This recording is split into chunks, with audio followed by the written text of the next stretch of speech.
Okay, so we are Sarah and Bill. We write as the Elf and the Hobbit on downthehobbithole.com. We're just going to do a quick recap of season one. Quick, we'll see how quick we are. But a Yeah. quick recap of season one of The Rings of Power because there are so many, many storylines and so many, many characters that if you don't say like review episodes as a side hobby, then you might not remember everything that happened going into season two. And episodes one, two, and three are out now for season two. So let's just dive right in. Let's start with the big two. So, Sauron's big reveal. So, Sauron, throughout season one, we're not sure who he is. We think it might They be the stranger. right. They give us big red herring with the stranger. Yes. So we think it might be the stranger, or that we haven't necessarily met him yet, or that it's someone from Numenor. Because Or the yeah, also the other big red herring was the leader of the orcs. yes, Could Adar. be. Yeah. Yes. So it could have been Adar too. And then also like we know that Sauron has history in Numenor, so that would have made sense too. Um, but no. Sauron is none other than their Gorn character in season one, Halbrand. And you Yes. sort of see it coming, but you sort of don't see it coming. So Right. There were people guessing it was Halbrand halfway through the season just yes. because it seemed to make sense. And we know that Sauron has the ability to change shape. He is a Maiar. That's one of the lesser angelic type beings in Hmm. Tolkien's cosmology. Hmm. Um, so he's got a lot of what we would call supernatural abilities. There's a big gap with Sauron between the end of the first age and where he pops up towards the end of the second age. Yeah. So, but we do know that he has the ability he has the ability to really be, most of his disguises are healing. They Yes. are Yeah. fair to look at. In other Which words, is he's something that's not taking on a interesting. disgusting people are going to turn away in fear or anything. Yeah. People are going Yeah. to look at him and go, oh, I mean, he has Hmm. your Tom Cruise type Yeah. disguise on. Which So is interesting because most villains in real life are appealing characters. They get people to yes, follow them. They manipulate people. You can't manipulate a whole bunch of people into following you unless you are you've right. got to be persuasive and manipulative and appealing in some sense Right. Okay. So, but to be a just good. we should probably just also say that in Tolkien's cosmology, there's a first age, and in the first Yes. age, the world is flat; it is not round. There is Dun, dun, a dun. that there is a land where these angelic beings Mhm. live, and following a typical creation type myth. Mhm. Tolkien has all of these good angelic beings living here, and of course there's a bad seed. There's Mhm. one who wants to disrupt things and rule everything himself, and that evil one is called Morgoth. And the whole Mhm. first age is taken up with Morgoth, and the elves appear and the men appear, and it looks like Morgoth's won. And finally, the other angelic type beings come in and they destroy or they imprison Morgoth actually. Mhm. But in doing so, they destroy most of the known world.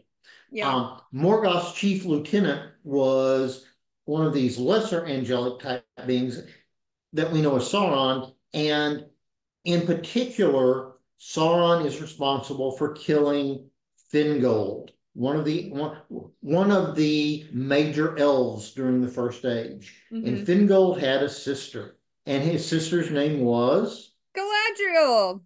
Yes.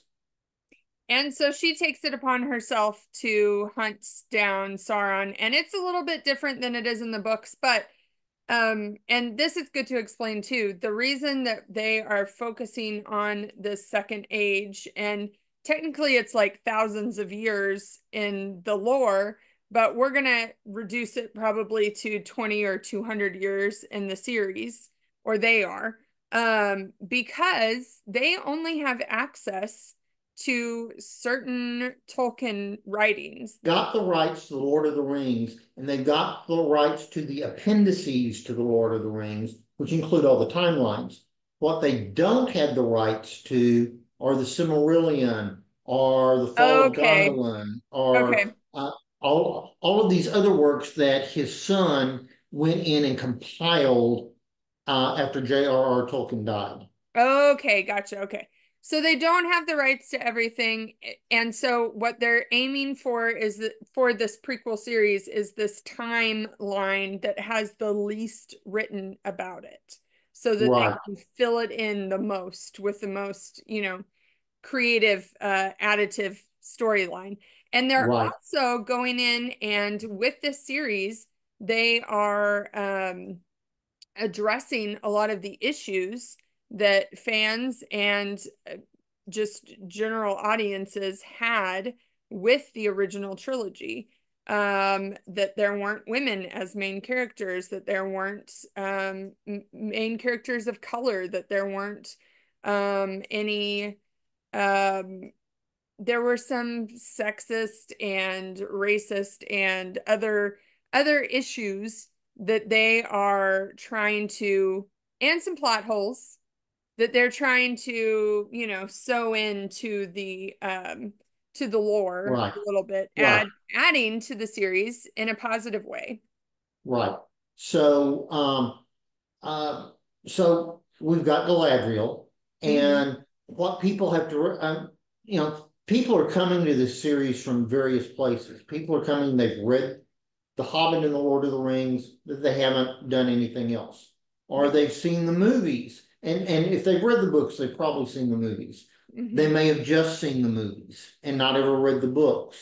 Um, and or they may really be well versed in Tolkien lore. Hmm. So, for instance, Galadriel, when we meet her in The Lord of the Rings, Hmm. she is in a place called Lothlorien, which is a forest fortress, more or less. Hmm. And she is ruler of this forest fortress, and she is married. And anyone in Tolkien lore knows she's married to Celeborn, Hmm. and she refers in the first season of The Lord of the Rings to Celeborn being dead. Yeah. And people kind of go, what?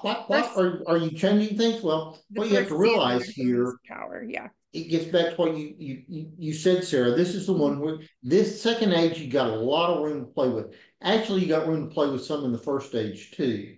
Hmm. Um, Christopher Tolkien did his best to get his dad's writing into kind of a coherent whole.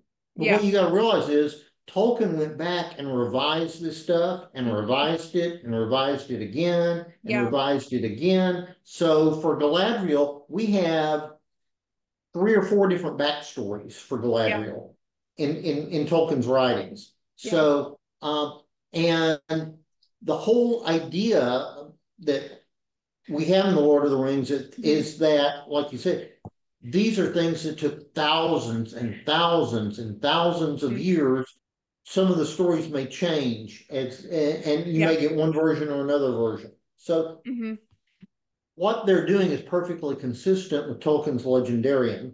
Yeah. But Galadriel is the kind of like the primary figure. She's an elf.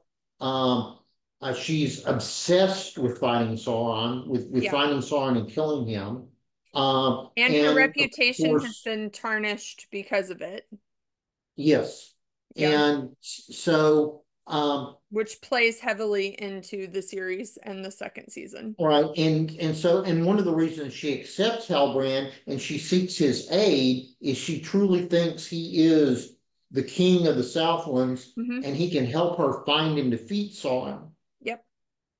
she's too ready to accept him, and so she gets Yes. duped by Yep. him. Yep. Which is going to be a problem in the second season. Right. Mm-hmm.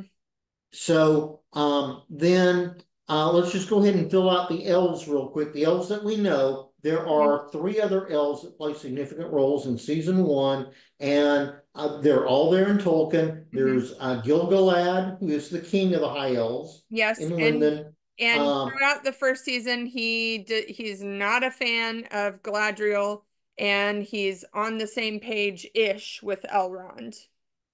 Right. And Elrond is the second, of course, from the Lord of the Rings. Remember, Elrond is in Rivendell. He is a Yes. mighty elf lord. Here, he's more of a politician. Yep. Um, Just starting so, out. yeah. And Elrond is one of the youngest of the elves Mm-hmm. there. Elrond was born towards the end of the first age. A Mm-hmm. lot of the elves, Galadriel, the season begins with Galadriel remembering she was born way back at towards the beginning of the first stage. Yeah. So Galadriel's been alive for a long time. Yeah. Then the third elf is Celebrimbor, Mm-hmm. who is a smith, and he's going to play an even more significant role as we get into season two. But he is Yeah. the one who eventually works with Halbrand, who's also a smith, to forge the first three rings, which are the Mm-hmm. three rings that go to the elves. The Yes. forging of those three rings is a little out of order from the way that Tolkien wrote it, but But again, they're he, merging years and lore together to make a right, cohesive story and series and plug right. holes. Yeah. Right. So the whole idea is that these three rings were not tainted by Sauron, Yeah. and they aren't. Sauron helps him design them. Sauron, Galadriel figures out who Sauron is, and he leaves. He Yeah. gets out of Dodge quick before Yeah. these three rings are actually created. So Yeah. he is not aiding in the creation of them. But So though he's not aiding in the creation of them, it was kind of his manipulative idea. And yes. yeah. So and the idea these rings are made of mithril, and the mithril is helping to heal a problem that the elves have with their existence starting to fade in Middle Earth. Yep. And the rings are going to correct this. So I want to throw in two little facts here. Okay. Go for it. Way back in the first stage, if in the Mm-hmm. Lord of the Rings movie, you remember that Galadriel gives Gimli the dwarf a gift Yes. that he treasures, and that gift is, A you lock of her remember, hair. a lock of her hair. When we go way back into the first stage, Yeah. the greatest smith of all time, greatest elven smith of all time, was Feanor.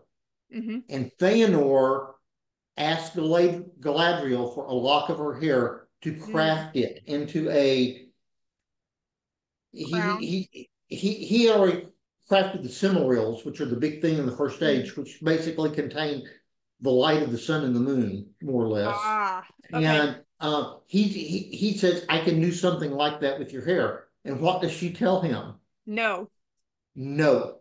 So there's this when you realize that her giving lock of her hair to Gimli takes It's on huge such a big deal. even Yeah. more significance.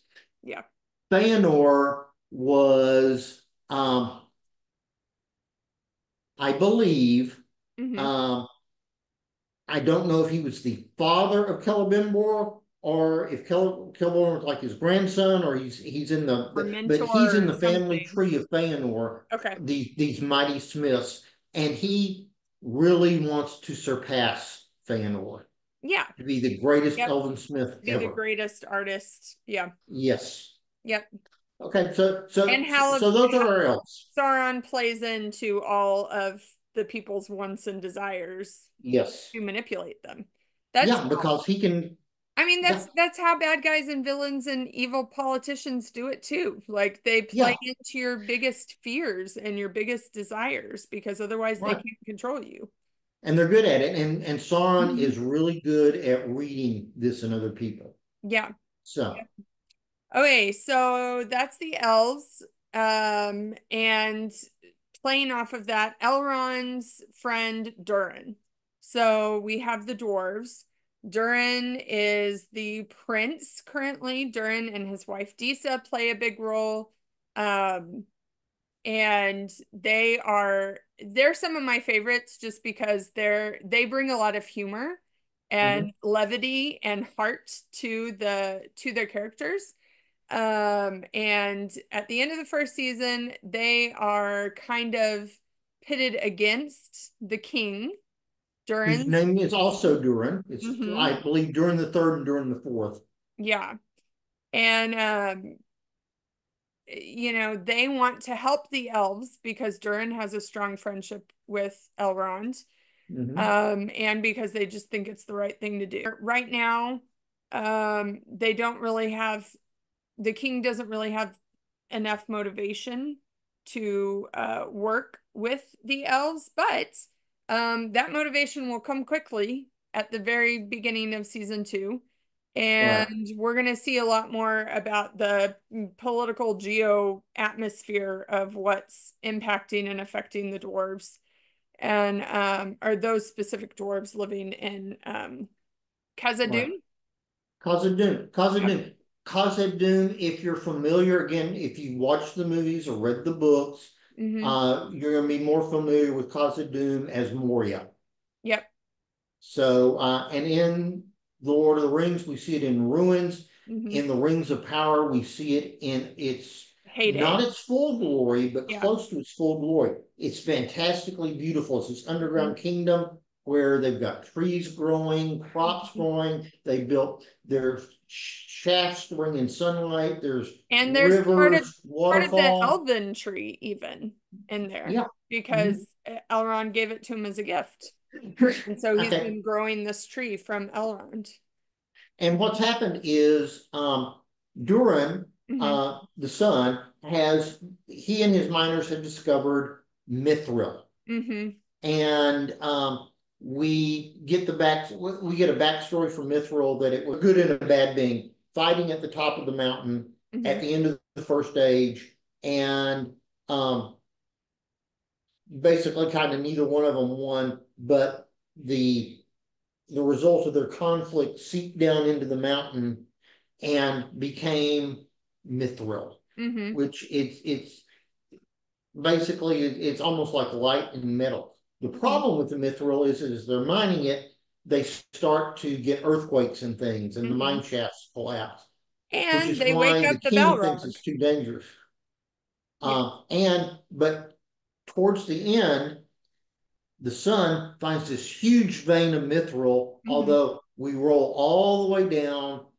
They take us way, way, way, way, way down into the Hmm. mountain. And at the very bottom of the vein of Mithril, we find The Balrog. the the Yeah. Balrog. He said eventually, Hmm. in mining the Mithril, they're going to release the Balrog, and the Hmm. Balrog's going to lead to the destruction of Khazad-dûm. Yeah. But it's just a foretaste. Yeah. Haven't gotten there yet. Not there yet. Okay, Uh, so moving on to uh-huh. the halflings, who are instead of a home loving folk, they are a wandering folk. They And we know from again in the Lord of the Rings, we know history that they were the ancestors, the hobbits, were wandering, and these Yes. are Harfy, Yep. Harfoots, Harfoots. and these are people who are supposed to be antecedents of hobbits. We get to know several of them, but primarily we get to know Nori, Eleanor, yeah, Nori and Poppy. Nori and Poppy. Hmm. Eleanor, Brandyfoot, and Poppy, and I can't remember Poppy's last name, uh, but Nori Have the and Googles. Nori and Poppy, they're super close friends, super close friends. And Eleanor Nori is the adventurous one. There's a meteor that crashes close to them. She goes to investigate, and inside she finds a full size. They tend to stay away from the big folk, just like Poppy Proudfellow. Poppy Proudfellow. So this big person And we never find out who this big person is completely. We know by the end as he's identified as the Istar. So we know he is one of the Istari. There in Tolkien's writings, there were 5 Istari that we know of. Saruman, Gandalf, Radagast, and there were 2 Astari who went into the east who aren't named. Um, And the we're Blue going to see more Wizards. of them in the second season as well. But we can safely assume that this is Gandalf, even though Gandalf doesn't know that he's Gandalf yet. Well, I don't know. I think the writers have kind of hinted that this is going to be Sauron. Really? Yeah, You think because it's gonna Gandalf be does Saruman? not show up according to the writings. Gandalf is the last wizard to arrive in Middle Earth. Yeah, I So, think all the other wizards are there. right. But if the wizards are, I mean, This is gonna so, be great to look back on when I'm right. but we know and again, the Astari Yep. they are of the same type of angelic being as Sauron is. Yes. They're lesser angelic beings. They're not archangels. They're not principality, however you want to do it. They're not the top rank of these angelic beings that were created Yes. by Eru the One. Yeah. They are second tier Mm-hmm. supernatural beings. We still don't know who the stranger is, but we know that Right, the and stranger is there and that helping the stranger has gotten the leader of the Harfoots killed. And Poppy is without a direct family unit. And she is staying with the Harfoots at the end of season 1 to be the new map reader, basically. right, And then we have Nori, whose family is going to continue traveling with the Harfoots. They didn't end up getting kicked out. They thought they were going to end up getting kicked out because of Nori and the stranger, but they didn't. But Nori herself has decided to leave with the stranger to help him figure out his path and who he is. right. And he She's is at the decided to go on beginning. an adventure. He's barely able to communicate. By the Mm-hmm. time we get to the final episode, he's pretty much talking normally Which is and great. begun to. I love hearing him talk more. I think that's great. Right. So, and that plays into the second season as well. So He that's still the doesn't hard have one. control of his powers though. Yes. So he Yes. does have supernatural powers, doesn't have control of them. Yes. Yes. So And we that don't know takes that he's Gandalf, but we know that he's a wizard and a wizard he's a wizard. indebted to the the Harfoots. So Right. And I mean, technically, it could be Radagast too, although I'm not sure. Radagast was a lover of animals, and I'm not sure that fits yeah, with, that you know. yeah, Uh, okay. We'll get into that later. Like you said, not everybody comes into this from the same perspective, and some people have just, watched the right, movies. So, right. um, So we've got the elves, we've got the dwarves, we've got the Harfoots. the hobbits, and then we've got 2 groups of men, and actually one elf there's an elf with one of the groups of men. Mm-hmm. We've got 2 groups of men, and we've got all of the orcs. Mm-hmm. So uh, when Galadriel gets shipwrecked, she's picked up by Halbrand. They are in turn picked up by a Numenorian ship.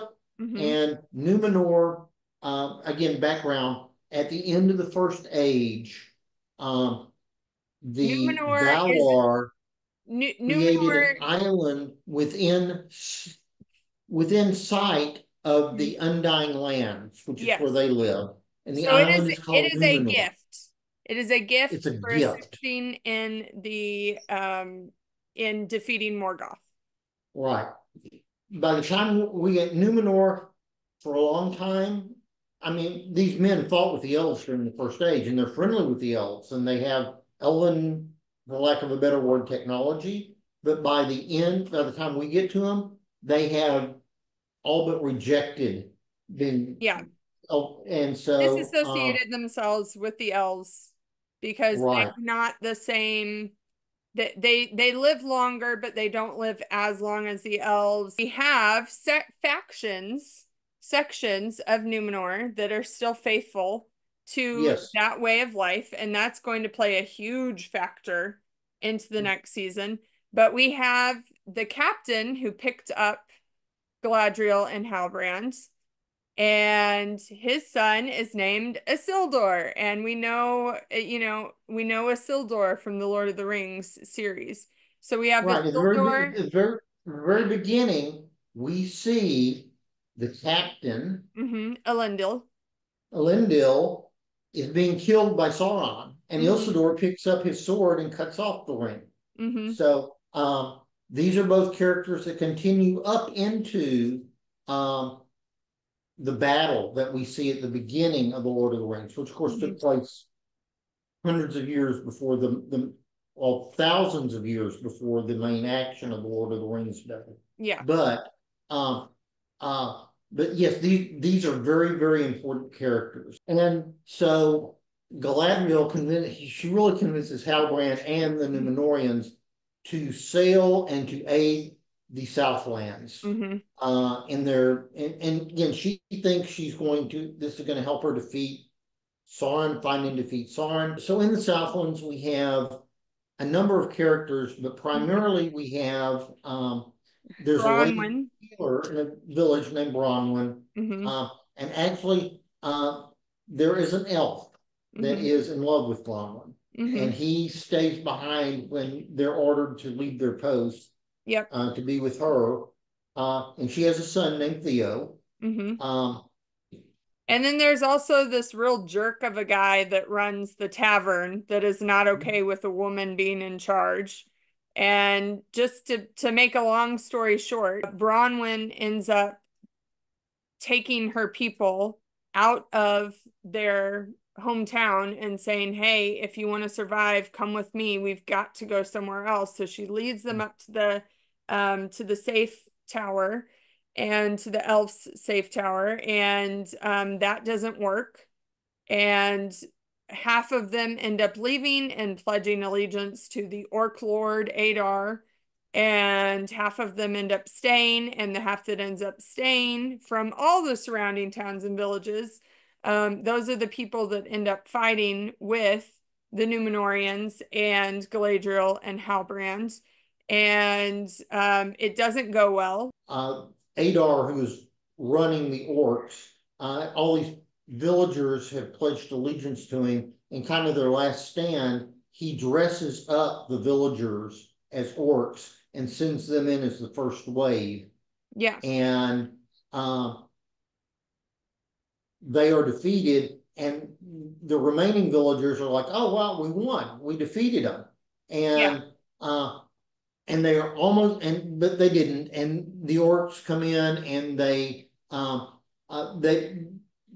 a talisman, a relic that they needed, and but then the Numenorians show up Yeah. in a cavalry charge, and Mhm. they rout the orcs. But just to backtrack a second, the orcs are being led by an elf named Adar. Adar. Adar is a dark elf.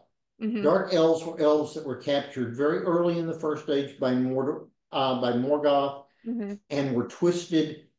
They were tortured and twisted, Hmm. and eventually swore allegiance to Morgoth. The orcs call him Lord Father, and Yeah. he is like, "I'm taking care of you. I'm going to look after you." Of course, he's still not real shy about leading them into a battle where a ton of them are going to be killed. Yeah. Uh, No. but anyway, so they take this relic Hmm. and he puts it in place, and the orcs have been working digging all these trenches, and this relic causes these trenches to flood, and all this water goes places, and kind of like a lake drains, and it feeds into the roots of a mountain. And when it feeds into the roots of a mountain, it hits lava, and the mountain erupts. Yes. And when the mountain erupts, it sends, you can kind of think of Vesuvius or something like Mhm. that, this huge ash cloud. And Yeah. this ash cloud sets allows the the orcs to be able to travel in the daylight. It completely destroys what's left of the Southlands. It sends right, and shockwaves it through gets the the rest of the Numenorians earth. and the villagers are together. A lot of them are killed. Yeah, Um, the queen is blinded trying to save a character. Ilsador is separated from the rest. We don't know what happens to him at the yeah. end of season one. And one of his Um, friends definitely dies. The other one of ones his friends survive. definitely dies. But at the end, we see, we have this volcano erupting. It's spreading this dark cloud over Hmm. everything.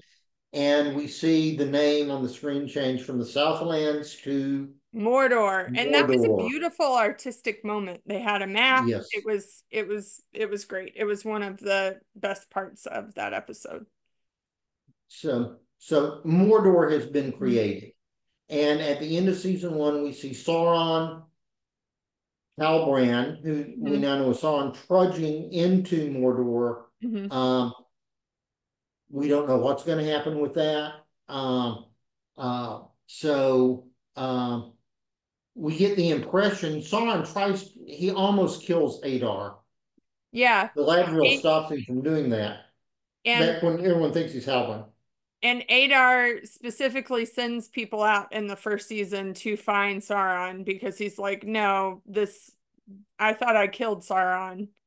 Yes, This cannot be he a thing. claims to have killed Sauron. He cannot come back. Right. So anyway, so that's kind of our recap of season one, Yep. I think. I think that's great. I think that's where everyone's at. So, Mhm. uh, Right. And lots of cliffhangers. mhm. Galadriel is confused. We've got the rings. The Numenorians are sailing back. The queen is blind. They sail in. There's the black flags. Her father has died. Yes. Um, the Southlands are now Mordor and Mhm. in ruins.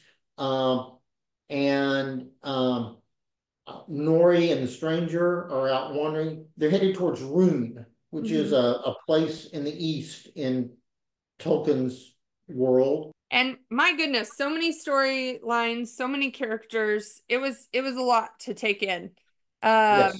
But I'm excited about season two. Tolkien's always been big on not just the action, but also the storytelling and the world building. And there's a huge world and huge Mhm. characters and huge character groups to follow. Right. So it's a lot. And a lot of the diehard fans may not love this series, Well, which is fine. I think that a lot of the real Tolkien fans Hmm. will like it because they understand the legendarium. I Hmm. think it's the people who maybe just watch the movies Yeah. who may not Yeah. necessarily like it. Although there are going to be some people, I did read one review, and it mentioned that the critics like it. Um, Hmm. it's gotten more it's doing better in the popular vote than the first Hmm. season did, but it noted the first season got review bombed. Yes. And he noted, he said that if you look at the review bombs from the first season, None of them he are said a based big in chunk of fact. them were either sexist, Yeah. misogynistic, or they Yes. were racist. Yeah. Um, he said, and we don't have any place for this stuff. There No. is no place for misogynistic, racist comments. Yeah. Period. Just to note, like that's what review bombs are and how they Yes. happen, and they don't actually watch the show or the movie that they're bombing, that they're trolling. Um and um hopefully real fantasy fans also remember that fantasy is imaginary, and so there's always more room at the table to grow. And I love that they're going back in with the series and fixing plot holes and adding characters and fixing the misogynist racist parts that had found their way into the Lord of the Rings series, and that they're fixing that and including more fans into the new, more representation for fans into the new series.